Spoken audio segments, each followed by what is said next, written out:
Update. Am I the a-hole for banning my husband's best friend from our house? Original story. My husband and I have been together for 10 years, including 6 years married, and have a beautiful 1-year-old. He has a best friend from his college years. They're very close, and since they both are only child, formed brotherly bond. His friend and I never get along well. At first, he was jealous that my husband was in a relationship and seemed disgustingly in love with me, in his own words.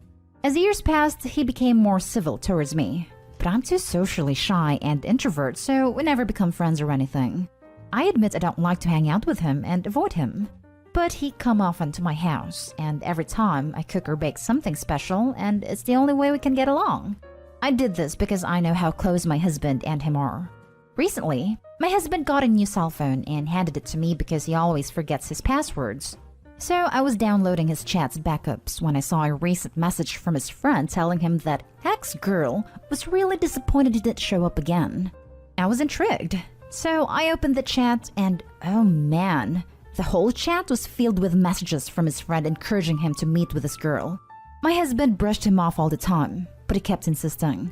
At some point, his friend told him this girl was way younger than me, and her body was hotter, and that my husband had to admit that my body have changed a lot after my pregnancy.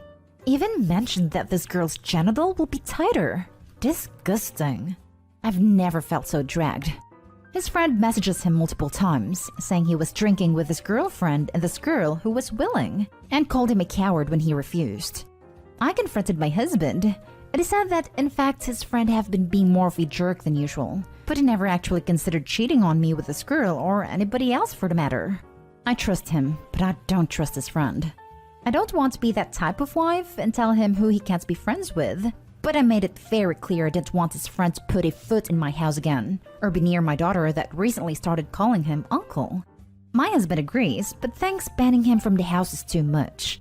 Said he would have a serious talk with him about his disgusting behavior, but the banning was too much and this is his house too, so should have a say.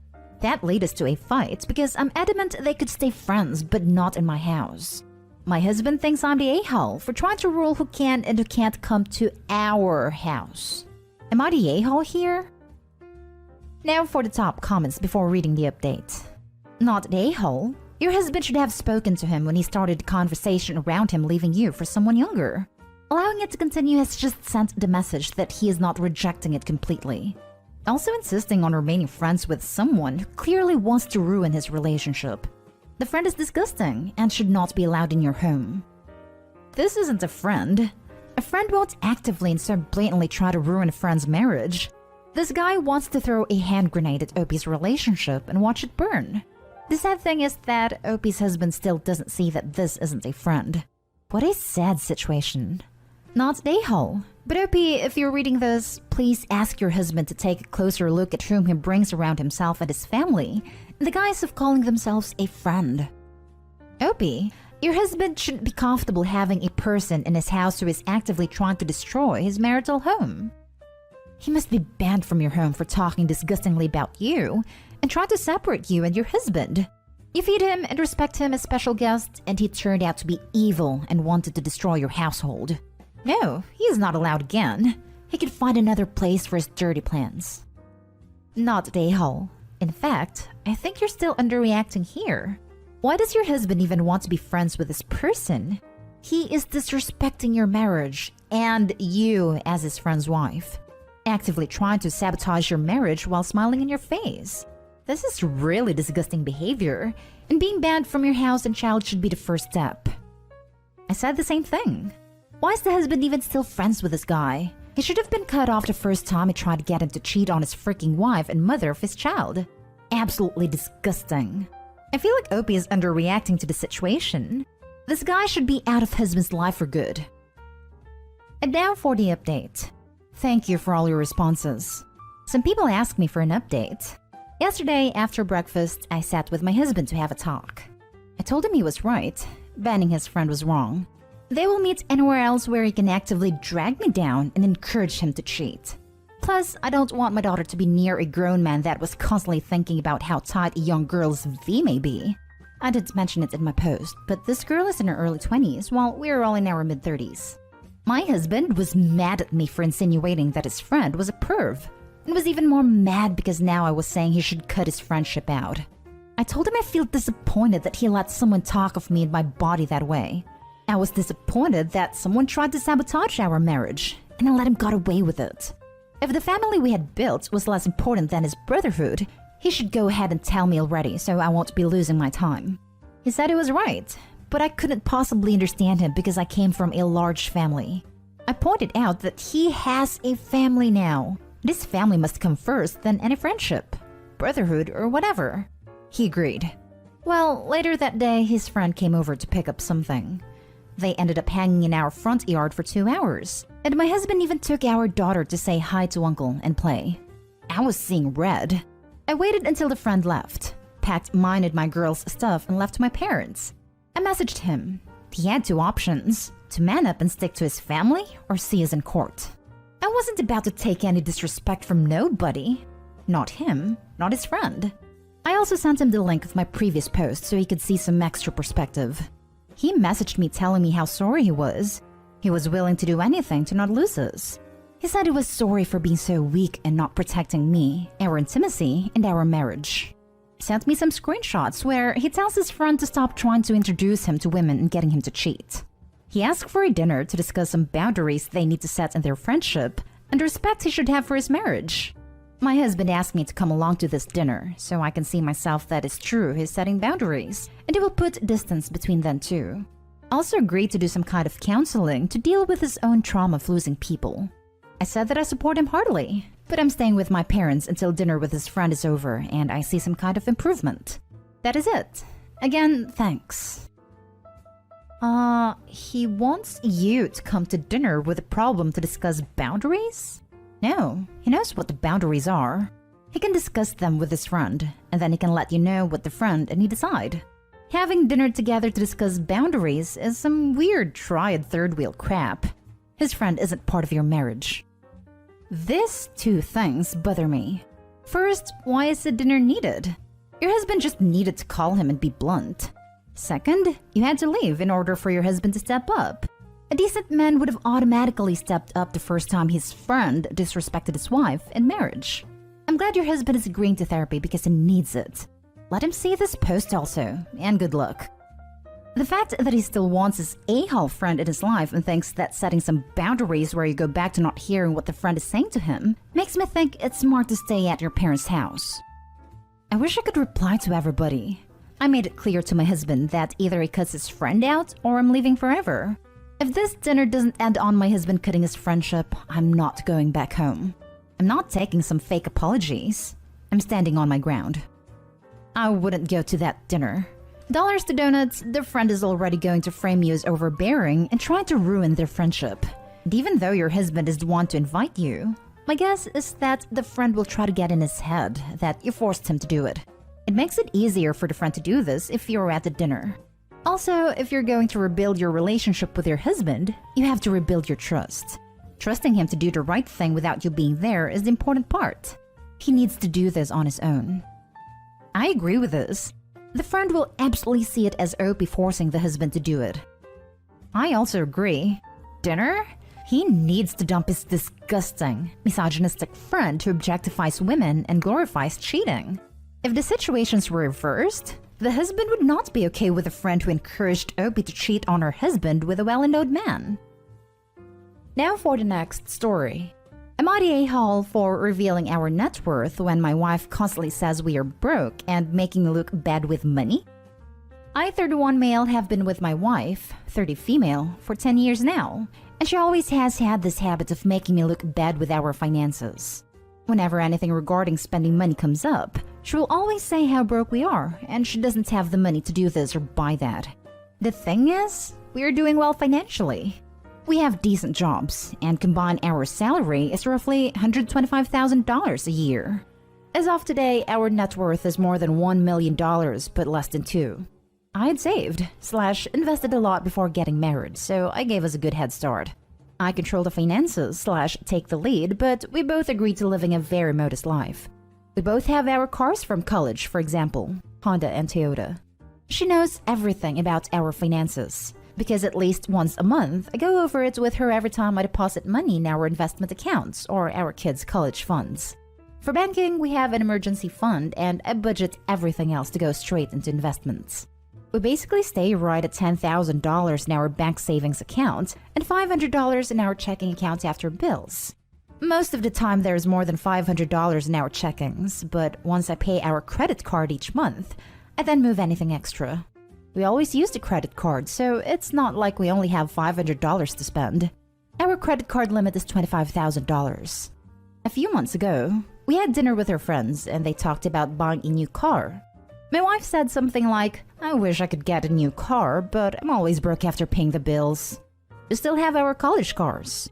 Note, wife does not want a new car. She will go on talk about that if she had money, what she would want to buy, and it always makes me feel ashamed. This "I'm broke" story has been happening for years. When we were driving home, I asked her about. She understood we have the money, but it's how she feels because her bank account is always low. I said I can increase our budget or keep more money in our bank if she wants. Since we are doing well, I'm okay with spending more. She said no, and again was happy with our finances. I explained that when she says we are broke, it makes me look bad and I feel ashamed. It's as though I can't provide for the family or I'm bad with money. She doesn't see it that way. The same conversation has come up numerous times about us being broke. Recently, I reminded her numerous times it makes me feel and look bad in front of friends and family. I told her if she keeps saying stuff like that, I will reveal that we are doing well with money. I gave her a few reminders I'd eventually do this, but she kept going with the "I'm broke" story. At a dinner with her sister and parents, the same "I'm broke" story came up. I piped in and said, "It's weird to hear millionaires say they are broke." My wife said, "Haha, I'm not though." And I quickly say, "We are millionaires and you know that. We go over our finances every month." Well, the "I'm broke" story stopped after that and the night went on as usual. A little later, the same thing happens with her friends and I use the same line. Now my wife is mad at me for using that line and revealing roughly how much money we have. She said it seems like I'm gloating. I say it's better than making me look like I'm running us into the ground financially. So am I the a-hole for revealing our net worth when my wife says we are broke? Now for the top comments. Not the a-hole. She was dismissive of your feelings and was constantly lying to the people around her. It's a classic case of play stupid games, win stupid prizes. This, if she doesn't want it continually mentioned, she needs to stop crying poverty. It's pretty simple. Yes, I grew up fairly poor since my mom was a single mom raising 3 kids. Seriously, we were poor. We were homeless for a few times, and I thought it was a summer where we only ate ramen, chicken salad, and water. But apparently it was a few years and we lived with my grandparents for a while. But they were super toxic, especially to my mom, so we got out of there. She now has a boyfriend, pretty nice guy, and his daughters are extremely horrible. They always complain about being broke when one has the ability to live nicely but go way above her means, and the other constantly has thousands in her bank account, but is too stingy to spend it. Seriously, she will worm her way into getting you to pay, and if you don't, she won't go. It's one of my pet peeves when people complain avidly about being broke when they aren't, because I've been there and it isn't fun. Not today, Hall. It's very weird that your wife feels the need to constantly downplay and pretend that she's poor. What about all the people who are actually struggling? Very weird, and a horrible thing for your wife to do. It's good that you called her out on it. Indeed, you asked her to stop, but apparently she didn't care. And then she's angry that you tell everyone that you're not broke. Info: why does she downplay your combined wealth? Is she worried her family will ask for financial assistance? Is the crack about her college car because she's sick of using an old car but doesn't think you'll agree to buying a new one? And why do you feel like it's specifically calling you out? Is she saying you're not earning enough or that you're spending all the money? I feel like there's something going on you haven't told us. It's possible that she's just frustrated with the results of their budgeting. I'm in a similar scenario. I've got a job with a decent salary. Not anywhere near OP's, but I don't have to worry about starving anytime soon. Right now, I'm taking the opportunity to save as much as possible for the future. And it sucks to have limited spending money, even when I, hopefully, will be much better off when I retire, thanks to aggressive savings early on. But because it's my choice, I don't complain about not having spending money because I'm choosing to save it. And that, I think, is where OP's wife is missing a step. It's like being grumpy because you're on a diet. It might be reasonable to be grumpy because you're hungry, but it's a-hole behavior to take it out on people around you. Now for the last story. Am I the a-hole for making my wife pay for her own speeding ticket? My wife is a stay-at-home mom to our 2 kids, 4 and 7. She is great to me and does an amazing job with them. Not so much with driving. She constantly speeds. With me, with our children, and obviously when she's driving alone. She's been very lucky not to get into any accidents and has only gotten a couple of warnings over the years. Well, that luck finally ran out, and she got a speeding ticket yesterday. She tried to BS me that it was so stupid, I was only going like 5 over. I saw the ticket, and she was doing 82 in a 65. Unacceptable. I mean, people mess up, but I've talked to her numerous times about her driving, and she's changed nothing. I did raise my voice, but I made it clear that there's been enough of this nonsense. It isn't hard not to speed. We are 100% joint on finances. All of my paychecks go into a shared account and we pay bills out of that. We each get $300 a month in personal spending money. So I told her that she would have to pay the ticket out of her own fun money. She got angry and said that it should be treated as a normal expense out of our account. To be clear, I'm not a penny pincher or scorekeeper. We both screw up and bail each other out all the time. But those are genuine accidents. Speeding is intentional, unsafe, and 100% preventable. I said that we could pay for her to take defensive driving to get the ticket dismissed. She doesn't want to do that. She just wants the ticket to go away, and I'm being unfair for making a big deal out of this. I said that if we really wanted to be fair, she would have to pay for defensive driving or pay the ticket herself, plus the increase in our insurance for as long as the ticket is on her record. What I've offered is more than fair. She's giving me the silent treatment now. Am I the a-hole? Well, she must have had fun driving that fast, right? Then she can use her fun money. Speeding is a choice, and she might hurt someone one day. If her fun money wallet has to hurt for a little while in order to teach her a lesson, then so be it. Not the a-hole. Yeah, both of the options you're giving her are reasonable. The only possible reason she should get out of paying money is if she somehow convinces the judge to give her community service instead. And even then, only if you drive her so she doesn't get more tickets on the way. Not the a-hole. You pay bills out of your joint account, not tickets. She needs to learn that actions have consequences. She got angry and said that it should be treated as a normal expense out of our account. Not the a-hole. Yeah, this is some grade A BS right here, OP. You play, you pay. We all know that. Why would it be joint when it wasn't a joint decision to speed?